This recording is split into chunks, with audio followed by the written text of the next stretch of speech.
Hopefully we're breaking this thing today. Hey everyone, welcome back to the channel. I'm Chris and this is Restoration Rescue.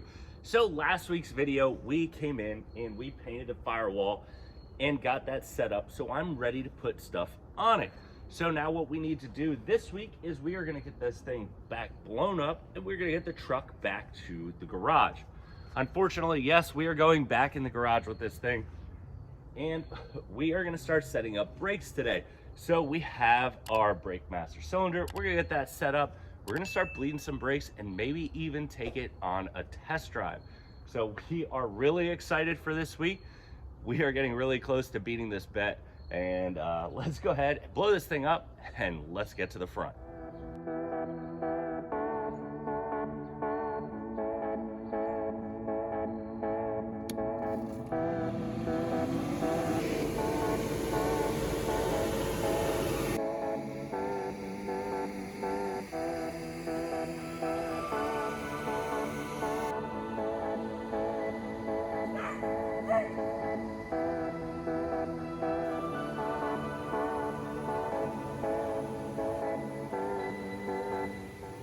All right, so as you can see, this is looking amazing. We are so pumped with how amazing it did come out.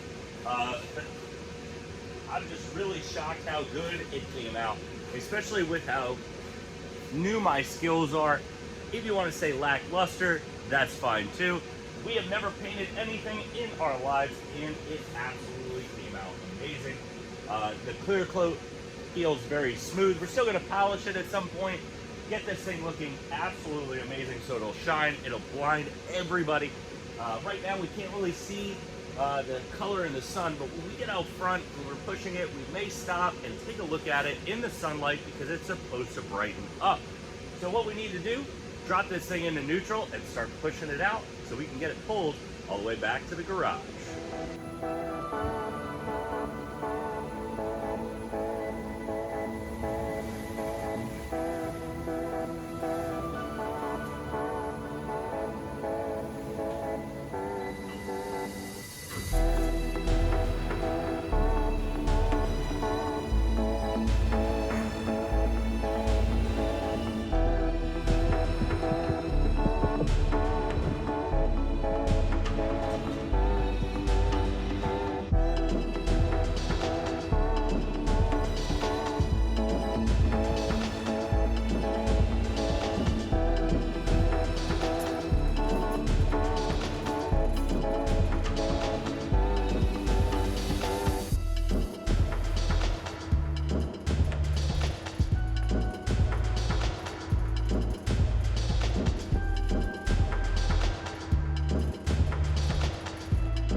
All right, so we have the truck back inside the garage, but we did run into a little bit of a problem.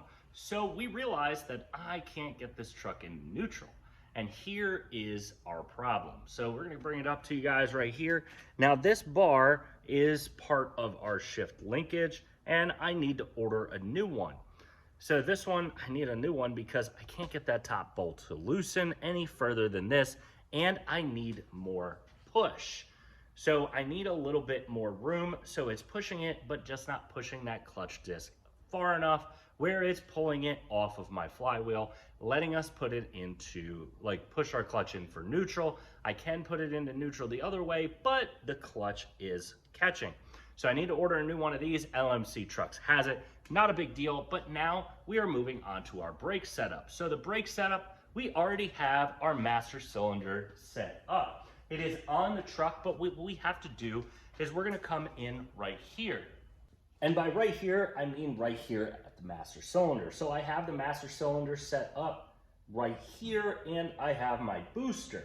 Obviously, I'm gonna have to run a booster line for my vacuum back over to my carburetor. So I'll be good there, and that comes right out of here on this side. But we also have to set up my proportioning valve. So we have it kind of set up right now so that I can bench bleed it. Obviously, I'm gonna pull this off, get it over onto my vise, and get it bench bled. We're gonna show you that here in a minute, but what we've done so far is got the master cylinder hooked up here, and we do need to get inside of the cab and put on our new brake wire or bar.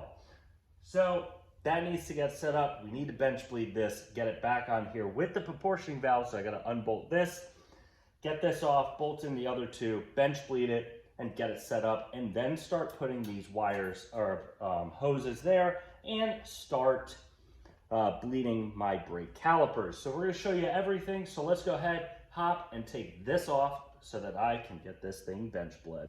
All right, so we have the master cylinder hooked up to the vise so that it's not going to go anywhere. So now we have on this side, we are plugged off, and we have two hoses that are going to go into the bowl. Now we have to take our brake fluid and fill it up. Carefully, because this will eat away at some paint.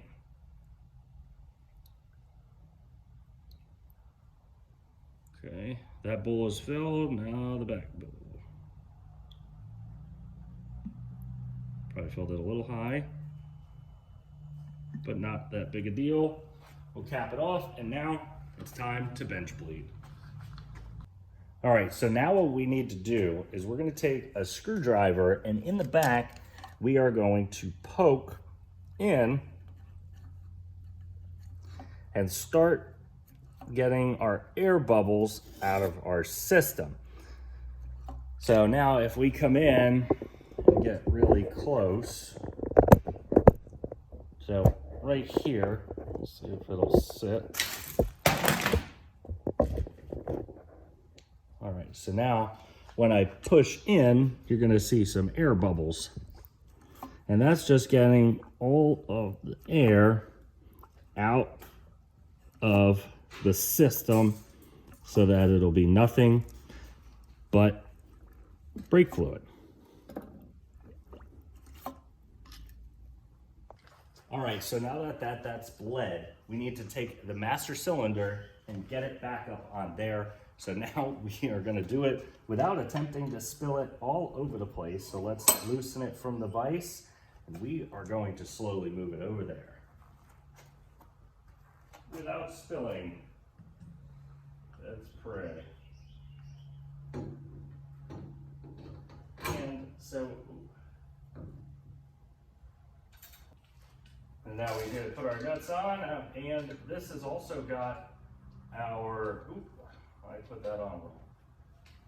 All right, actually, I got to pull this off, take off that. We're gonna put the master cylinder back on, and then put our proportioning valve bracket on and screw it in.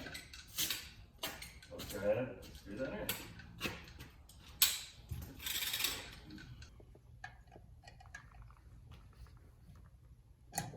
Yeah, it feels fine. It's not tight. It's not like that hard to move. I don't like how.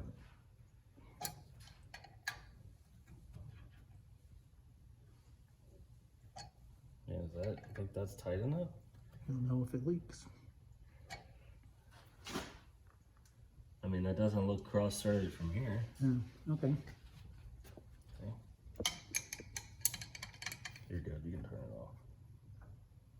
And which way is tight for this? That way. What I was doing? Yeah. Okay, I'm just gonna get one for that. All right, so we have the master cylinder all bench bled, and now it's all lined up. And thank goodness my dad has a brain, because obviously I don't.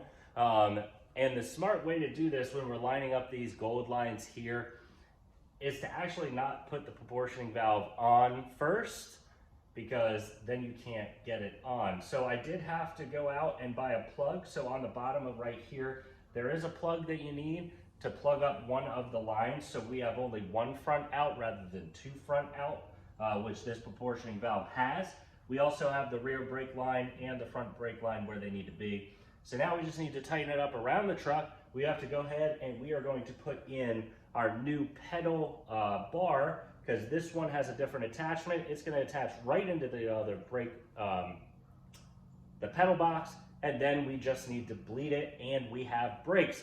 We are getting very close. Once I get that transmission bar I'm pretty sure we're gonna be able to start this thing up and maybe drive it right down the road. So Uncle Al, here we come.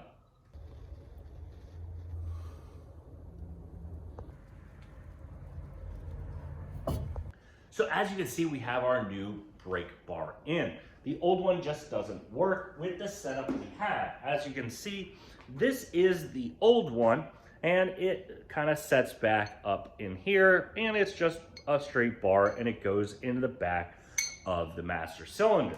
So now that we have a booster, we had to put in a longer one because this new one has a threaded end.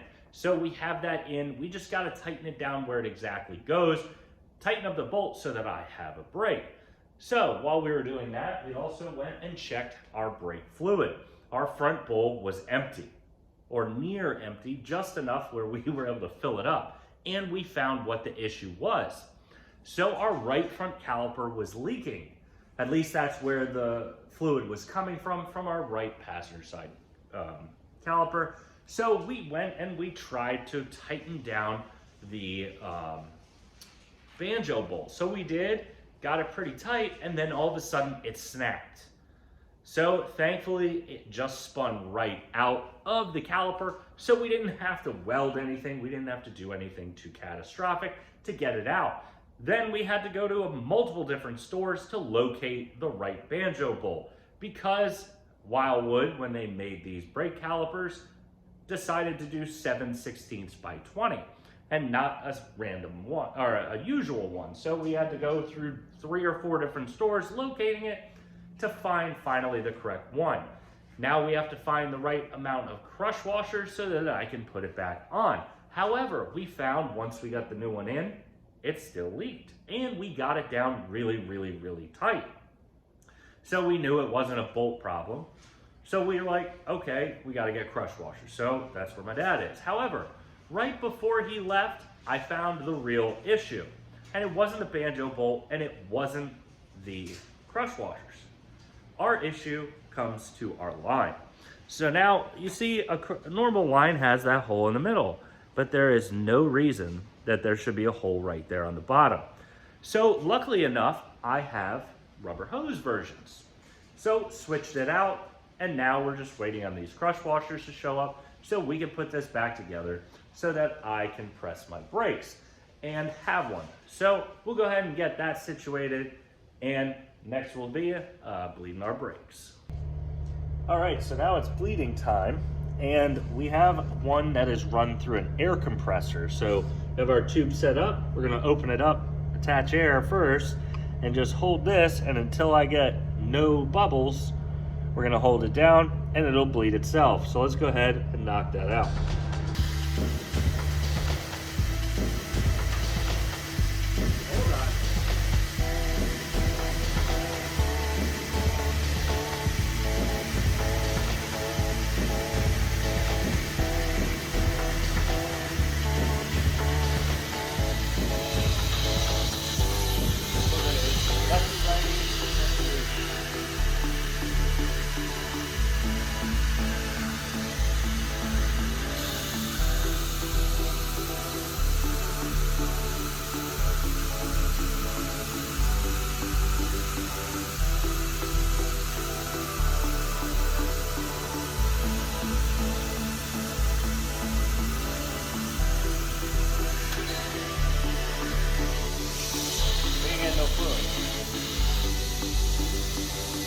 All right, everybody, so we went through and bled the brakes. However, we have run into a little bit of an issue.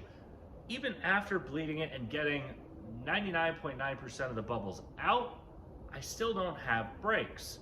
Something is not right. We've clamped everything that we need to do. I have tightened every joint.